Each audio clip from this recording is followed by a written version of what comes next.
Welcome back to Romantasy Chaos HQ, the pod. We are Avery and Xavier Harleston, healthcare professionals by day, romantasy theorists, and aspiring authors by night. Today we are covering the epigraph from Fourth Wing, Chapter 9.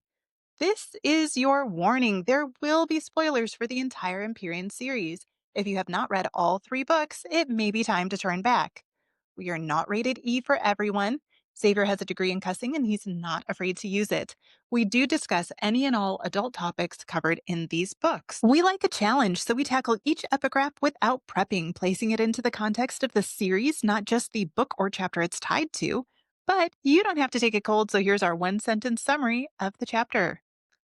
Xaden schools Violet on how to hate flirt and take him down on the mat, and despite how hot it is, Violet continues her misguided attraction to Dane Let Me Touch Your Face Atos, while Dane continues his attempt to get her to leave the Riders Quadrant, revealing his lack of faith in her in the process. There are 6 minutes on the clock and Fourth Wing lore that's hotter than Xaden disarming Violet on the mat. So don't blink, don't scroll, don't let Darren distract you. We have 360 seconds to blow your mind. And go. I Will Not Die Today. Violet Sorengill's personal addendum to the Book of Brennan.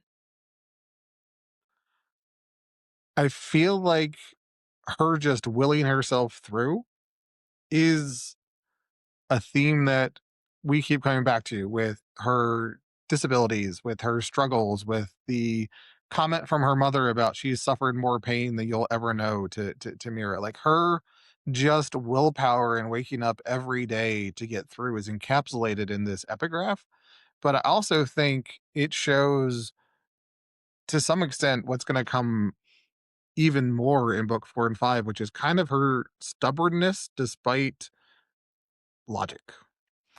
Yeah, I think we saw a little bit of that, or kind of a lot of that in Onyx Storm, where she just kind of refused to let Xaden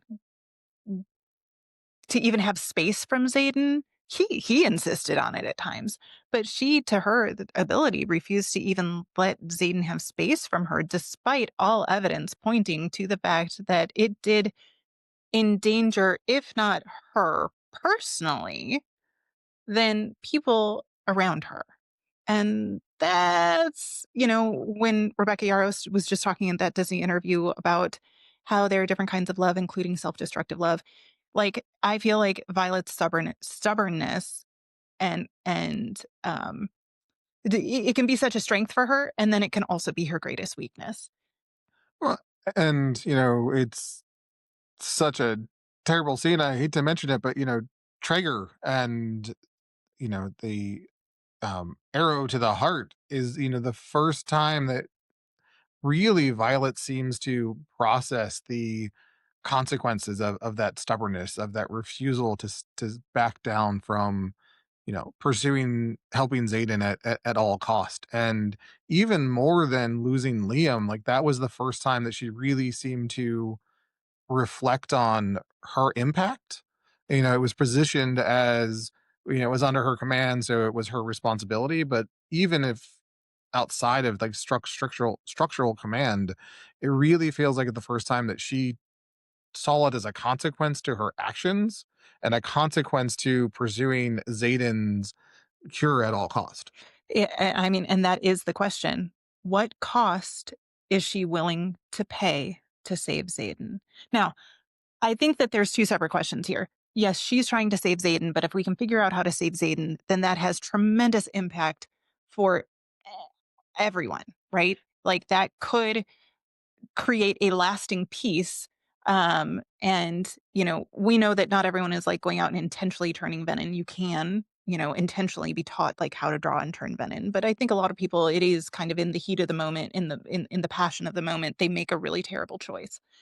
And so this would be a cure, a way to save someone who has turned would be very valuable. But that assumes that there is a cure.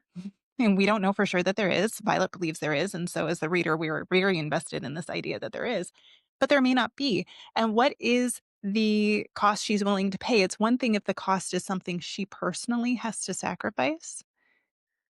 And I have no doubt that she would probably go so far as to sacrifice her own life but I don't think she'll sacrifice her dragons.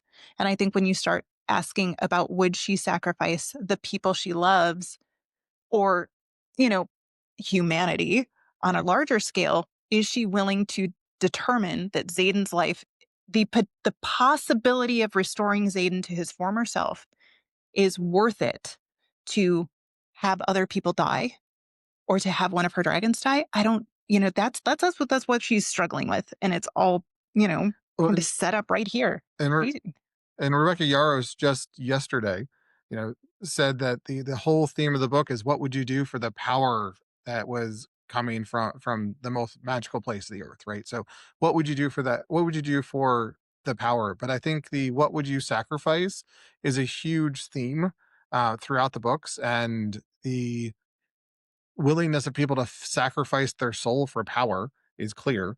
But Violet's epigraph of "I will not die today" has no caveats. It's not, "I will not die today unless I need to save somebody. I will not die today for someone else. I will not die today unless my charge needs me to, you know, pay the fullest measure like Liam did." Like hers is just, "I will not die today." No ifs, ands, or buts, no caveats, no consideration for whether there's any potential reason that it's worth dying. And, in her point of view, in your own point of view, that makes a ton of sense to just be like, I'm gonna power through this. People are trying to kill me.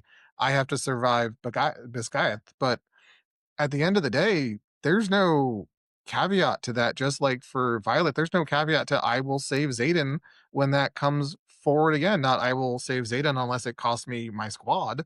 It's just "I will save Zayden." Yeah. Like, what if the cost to save Zayden was sacrificing her own soul? Would she still do it?